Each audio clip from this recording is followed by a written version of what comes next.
पर बैठी बैठी विचार कर रही थी यहाँ पर कि आखिर इस मंच की जब मैं अध्यक्षता कर रही हूँ, बातें सच बोलूंगी, कड़वी लग सकती हैं तो लग जाए।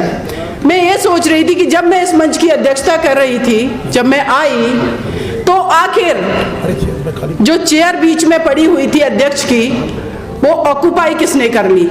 ये एग्जाम्पल मैं दे रही हूँ, मुझे बुरा नहीं लगा, लेकिन मैं ये बताने की कोशिश कर रही हूँ कि वो कुर्सी किसने ऑक्यूपाई कर ली। तो मैंने कई एक बिंदुओं पर विचार किया। वो कुर्सी उन्होंने ऑक्यूपाई कर ली जो हमसे पहले आ गए थे, भले ही हमारा उस पर अधिकार था। वो कुर्सी उन्होंने ऑक्यूपाई कर ली, उस पर विराजमान हो गए, जो सुबह जल्दी उठे होंगे, स्ट्रेटजी बनाई होगी और आकर के बैठ गए होंगे। इस देश के अंदर जितने भी आंदोलन चल रहे हैं, जितना भी सामाजिक ताना बाना स्ट्रक्चर है, तो किसी ने तो ये प्लानिंग पहले कर ली होगी, इसीलिए वो सत्ता में आसीन है। आबादी हम लोगों की ज्यादा है इस देश के अंदर, करीब 90% आबादी है ओबीसी, एससी, एसटी, माइनॉरिटी की। हम बार बार ब्लेम करते हैं, हमारा आरक्षण ले लिया, हमारे साथ भेदभाव किया, हम अभी तक एक नहीं हो पाए, हम सत्ता में नहीं पहुंच पाए, हमारे साथ निरंतर भेदभाव हो रहा है। और फिर मंच से नारा लगता है, वोट हमारा, राज तुम्हारा, नहीं चलेगा, नहीं चलेगा। इस नारे का चरितार्थ पता है हम ही लोगों को? इस नारे का चरितार्थ है कि इस देश की जो बहुसंख्यक आबादी है, जो बहुजन आबादी है, उसके पास वोट का अधिकार है और इस वोट के अधिकार से राज उसका चल रहा है और हम अपने वोट का यूज भी नहीं, अपने हित के लिए नहीं कर पा रहे हैं। क्यों? इसके पीछे कारण क्या है?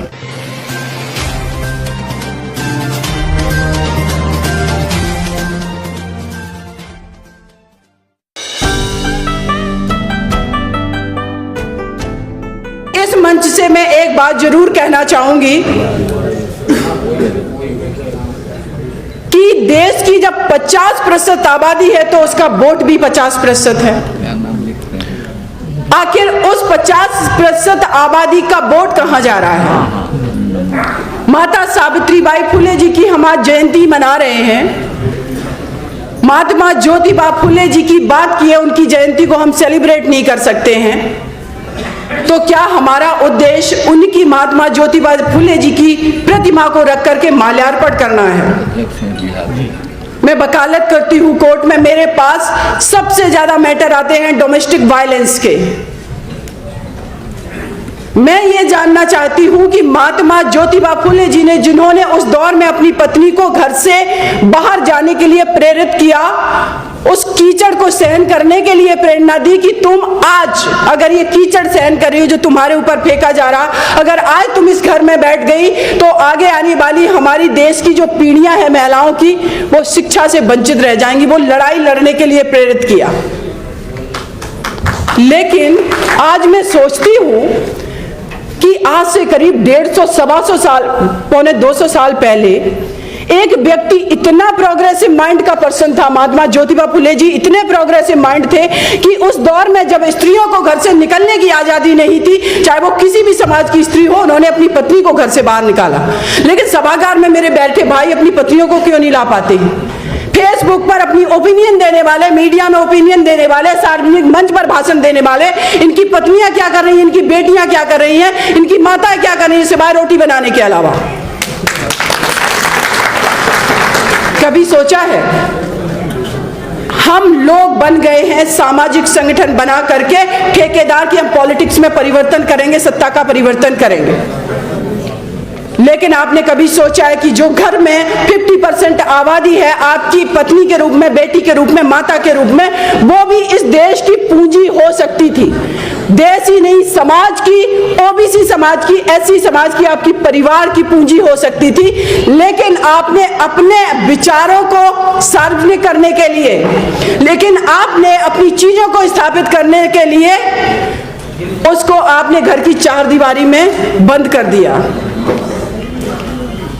इस देश की जब बहन जी मुख्यमंत्री बनी उत्तर प्रदेश में, वो बात अलग है कि लोग कितनी भी उनकी बात ना करें, आलोचना करें बहुत सारे चीजों पे। जब जैसे ही हम एंटर करते हैं उत्तर प्रदेश के अंदर स्ट्रक्चर दिखाई पड़ता है, अंबेडकर पार्क, लखनऊ में परिवर्तन चौक बना है, वहां पर सिर्फ दलित समाज की मूर्तियां नहीं है, वहां पर हमारे सारे महापुरुषों की मूर्तियां हैं। इतनी हिम्मत किसने जुटाई? वो निडरता थी। ये बात मैं बहन जी का नाम इसलिए नहीं ले रही हूं कि वो एक पार्टी से बिलोंग करती, मैं इसलिए ले रही हूं कि अब एक स्त्री जब सत्ता में बैठती है तो वो ये सब करके दिखाती है। राजनीतिक लड़ाई आप लोग लड़ रहे हैं, पार्लियामेंट में भी जीतेंगे, विधानसभा में भी जीतेंगे, लेकिन आपके घर की स्त्री कैसे लड़ाई लड़े इस समाज को आगे ले जाने के लिए, आपके परिवार को आगे ले जाने के लिए, उसको तो आपने घर की चारदीवारी में बंद कर दिया है। देश की प्रथम महिला प्रधानमंत्री बनी इंदिरा गांधी जी, आज पाकिस्तान के नाम पर पाकिस्तान ये कर देगा, पाकिस्तान वो कर देगा, दो टुकड़े कर दिए उन्होंने, क्योंकि निडरता, ईमानदारी जहां रहती है। आज इस कास्ट स्ट्रक्चर की बात हो रही थी, जातियों में बांट दिया, इसने बांट दिया, उसने। स्त्री कोशिश करती है ये जातिगत ढांचे को तोड़ने का प्रेम विवाह करके, और जब वो प्रेम विवाह करने की कोशिश करती है तो क्या किया जाता? ऑनर किलिंग कर दिया जाता है, मार दिया जाता है उसको।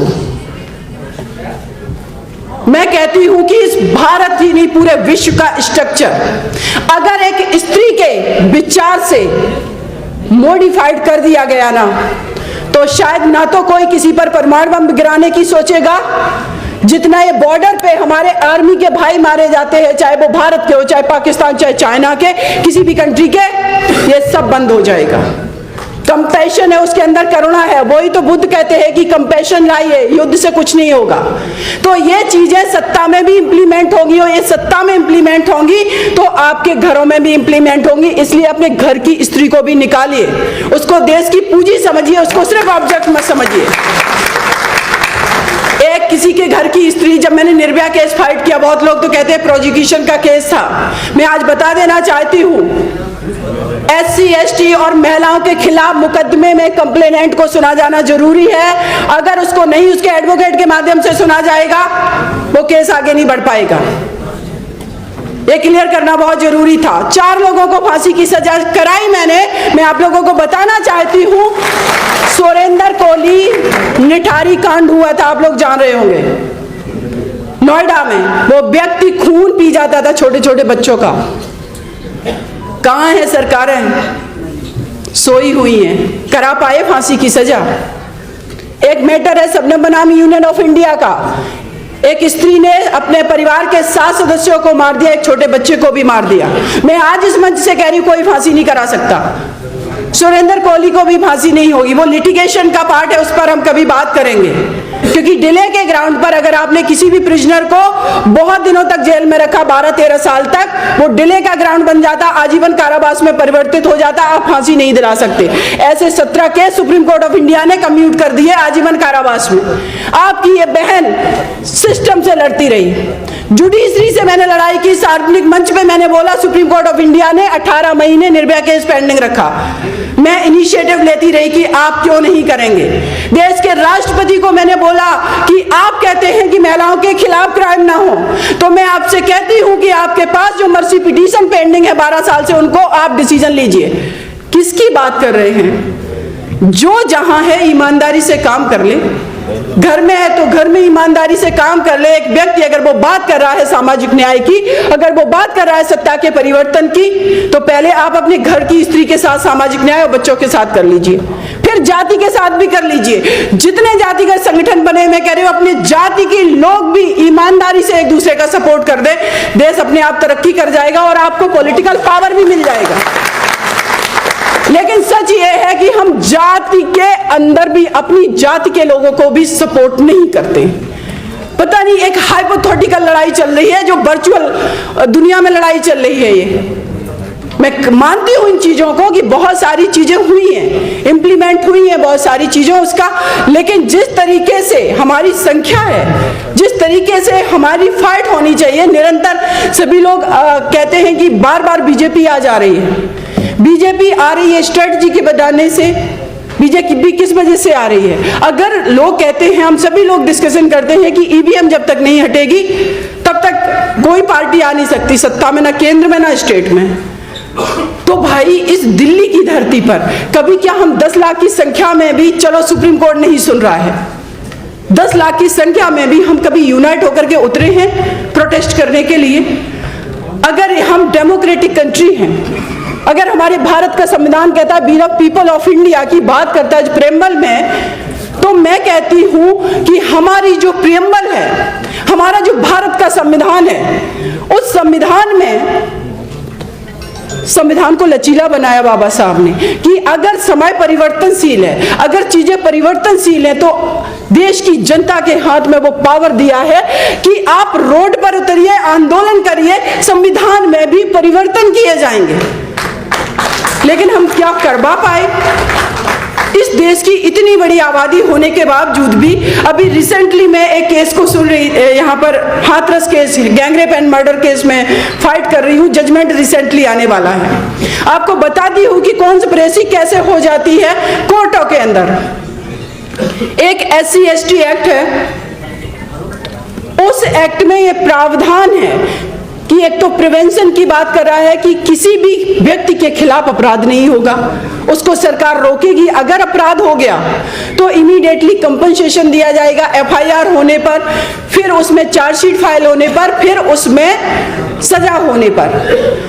इलाहाबाद हाई कोर्ट ने कुछ समय पहले जजमेंट दिया है कि जब तक SC/ST एक्ट का मुकदमा आता है, जब तक उस केस में सजा नहीं हो जाती, कंपनसेशन नहीं दिया जाएगा।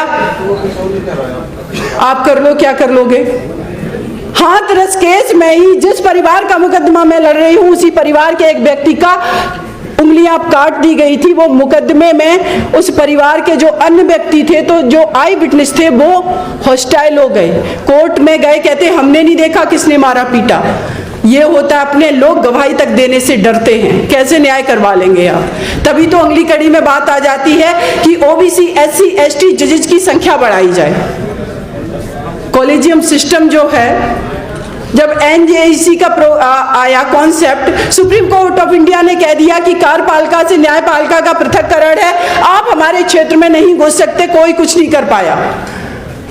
तो यहाँ पर बैठे मेरे जितने भी भाई हैं, मंचासीन हमारे बड़े सभी लोग बुजुर्ग हैं, काफी अनुभवी हैं सब लोग, आप लोगों को ज्यादा बेटर तरीके से पता है कि कॉन्स्पिरेसी कैसे की जाती है। तो फिर उपाय क्या है? क्यों नहीं पहुंच पा रहे? कब तक हम लोग स्पीच देते रहेंगे? उत्तर प्रदेश के अंदर अभी मैं चुनावी कैंपेनिंग में थी, मैंने देखा बीजेपी के लोग कम से कम 500 गाड़ियां पेट्रोल भरवा रहे पेट्रोल पंप पे, और पेट्रोल पंप वाला उफ भी नहीं कर रहा है क्योंकि कल ही उसका लाइसेंस जब्त हो जाएगा। ये मिसयूज ऑफ पावर जो है कैसे कर पा रहे हैं? क्योंकि हम उसके साथ नहीं खड़े, हमें लगता है ये तो उसका इशू है, हम उसके साथ कैसे खड़े होंगे। तो मेरा ये मानना है कि हम किसी दुबे तिवारी को, किसी को इंडिविजुअल तरीके से सार्वजनिक मंच से गाली देने से कुछ नहीं निकलने वाला। जितना आप गाली देंगे उतना ही मोरली वो अपने आप को जस्टिफाई करेंगे कि समाज तो हमें गाली देता है, हमने तो कभी गाली नहीं दी है।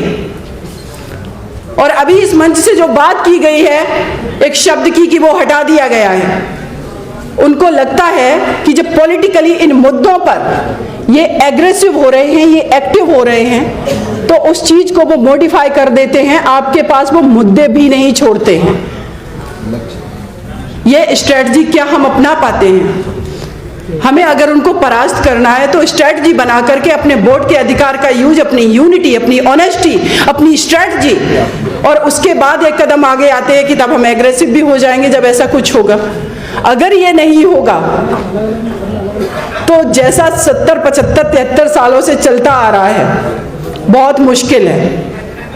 क्योंकि इस देश के अंदर जब भी कोई भी तबका, OBC समाज हो, SC, माइनॉरिटी, महिलाएं आवाज उठाती हैं, तो तुरंत उसको कंट्रोल करने के लिए हक हमारा है 100% पर उसको दे दिया जाता 5%, और हम खुश हो जाते हैं कि देखिए हमारे फेवर में कर दिया गया। रिजर्वेशन की अगर बात करें मेरा ये मानना है कि सरकारी नौकरियों में रिजर्वेशन दे दिया गया, उन्होंने उपाय कर लिया कि हर चीज का हम निजीकरण कर देंगे, आप लड़ते रहिए रिजर्वेशन के लिए। जब नौकरियां ही नहीं है तो आप क्या करोगे? अब आप लड़ो निजीकरण के लिए। निजीकरण के लिए वो कहेंगे कि आपके बच्चे कैपेबल नहीं हैं, आपके बच्चे इंग्लिश नहीं बोल पाते, आपके बच्चे झेप जाते हैं, डर से आते हैं, सामना नहीं कर पाते, तो आप फिर कहोगे कि जो स्कूलिंग व्यवस्था है उसको इक्वल कर दीजिए, कॉन्वेंट स्कूल या तो खत्म कर दीजिए या सारे सरकारी स्कूल बना दीजिए, या सरकारी स्कूल खत्म करिए सारे कॉन्वेंट बना दीजिए। फिर आप लड़ाई लड़ेंगे कॉन्वेंट की फी देने के पास, एक किसान के पास पैसा नहीं है, और जब किसान के पास पैसा नहीं है, आपका बच्चा नहीं पढ़ेगा, उस काबिल नहीं बन पाएगा, उसके पास न्यूट्रिशंस नहीं है, आप खिला नहीं सकते उस बच्चे को वो हेल्दी चीजें, आप कैसे उनसे फाइट कर लेंगे? तब यहां पर आ जाती है कि एक दूसरे का हाथ पकड़ करके बढ़िए, चाहे वो ओबीसी समाज में चाहे कुशवा हो, साक्य हो, यादव हो या पाल हो या जितनी भी जातियां हैं, भाई ये लड़ाई सबकी इस देश के लिए एकजुट हो करके लड़ने की लड़ाई है, सभी के साथ मिलकर के बढ़ने की लड़ाई है। कोई भी ताकतवर इंसान नहीं इतना हो सकता है कि एक बहुसंख्यक आबादी पर इतने सालों तक राज कर सके। अगर उनके षड्यंत्र हैं तो हम अपनी स्ट्रेटजी बना ले ईमानदारी से। मैं दावे के साथ कहती हूं, सत्ता का परिवर्तन नहीं, सत्ता में आ करके आप सिस्टम का परिवर्तन कर लेंगे, जो कि